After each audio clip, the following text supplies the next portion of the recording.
Ng'akakiiko k'ebyokulonda mu ggwanga teekateeka okutandika okuwandiisa bannabyabufuzi omuli bakkansala ne bammeeya, poliisi etegeezezza nga bwe yeetegese obulungi okulungamya bannabyabufuzi mu kiseera ky'okwewandiisa n'ekyokulonda okutwaliza wamu. Bino bikakasiddwa ACP Kituuma Lusoke nga ye mwogezi wa poliisi mu ggwanga mu lukuŋŋaana lwa bannamawulire otuuziddwa enkya ya leero ku kitebe kya poliisi e Naggulu mu Kampala. Mu byonna tusaba ekintu kimu mukwatagane ne poliisi.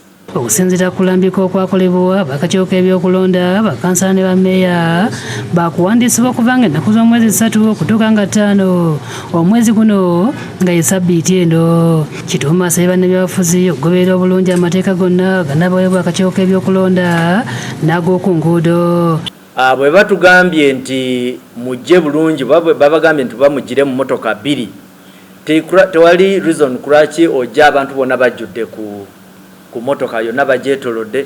Bodabodas ezivuga obubi, waliwo abakozesa abavubuka zino juzi zetubadde tuyita egaali, nabyo mugezeeko nnyo okubyewala. Kituuma era alabudde bannabyabufuzi abanajingirira ebiwandiiko ebitwalibwa mu kakiiko k'ebyokulonda nti poliisi yakubakwata, bw'ati n'asaba ne bannayuganda obutanyigira poliisi ng'ekwasisa amateeka. Bamugambye leeta obuyigirize bwe buti.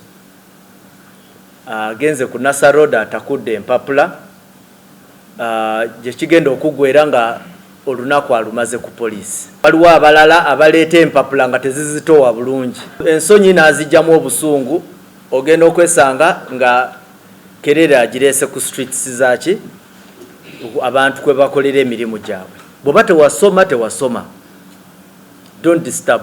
Mu ngeri y'emu alabudde abazadde abaleka abaana mu mayumba olw'obubenje bw'omuliro ogususse ensanyi zino, n'asaba abantu saakaba amakolero okugula ebyuma ebizikiza omuliro. Usanga nti omuntu ayina obukadde n'obukadde bwa business naye nga talina ne fire extinguisher neegi. Oluusi bw'aba nayo osanga nga mu factory y'abantu nga 100 bantu nga 2 bokka bamanyi ogikozesa. N'osanga factory ina water hydrant, ne water hydrant teina pressure. Kituuma Lusoke n'ensonga z'okubibwa kwa Jennifer Nakangubi amanyiddwa nga full figure omu ku bawozi ba Pulezidenti Museveni nazazikoonyeeko ng'ategeeza nga fayiro ye bwegenda mu maaso n'okutambuzibwa nga fayiro endala bwe zitambuzibwa poliisi. Yaloopye omusango era ogwo omusango gutambula era tugenda gutambuza, era abamutuusizaako obuzibu obwo obujulizi bwe bunaleetebwa obumala tujja mutwala mu kooti.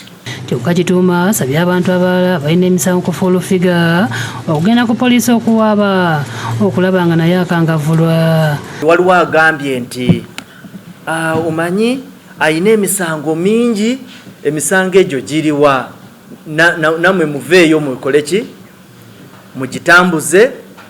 Poliisi si kyekitongole ekisobola okutuulira omusango gw'omuntu bwebanga tulina obujulizi obusobola okutwala omuntu oyo mu kooti. Sulaiman Mutebi yakusakidde eggulo eno ku Lwabukedde TV.